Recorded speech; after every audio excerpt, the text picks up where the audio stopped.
Your analysis of the final paragraph of Ralph Waldo Emerson's The American Scholar, 1837, provides a thoughtful interpretation of the scholar's struggle against social and commercial pressures. Here is an analysis of your explication. 1. The conflict. Idealism versus reality. You effectively highlight the disgust young scholars feel when transitioning from an inspired youth, inflated by the mountain winds, to the cynical reality of the business world. 145. The nutshell of civility. You correctly identify Emerson's critique of how people contract themselves into small, dishonest versions of themselves to succeed in business. 250.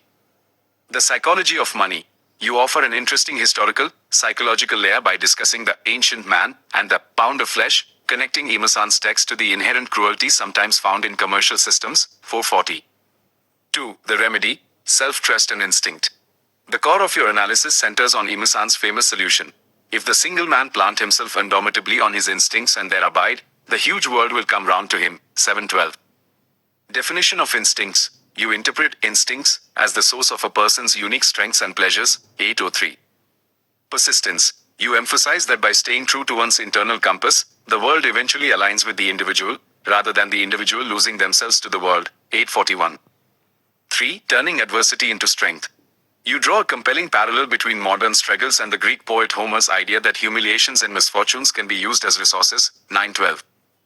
The shades of the great. You explain that Emerson's advice for patience involves looking to the great thinkers of the past, the shades for company and solace when one feels isolated by their principles. 1145.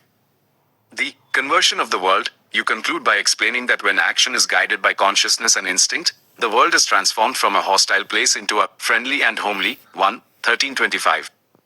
Critical feedback. Thematic accuracy. You are spot on with the transcendentalist theme of self-reliance. Your focus on the active soul and the conversion of the world captures the optimistic, transformative power Emerson believed the scholar possessed. Contextual note.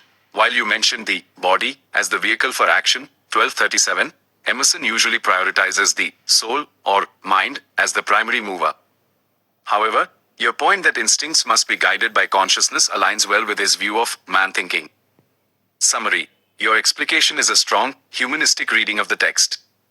You move beyond literal interpretation to explain why these young men feel defeated and how Emerson's philosophy of indomitable instinct serves as a practical tool for survival and success. You can review your full video here, linked to YouTube.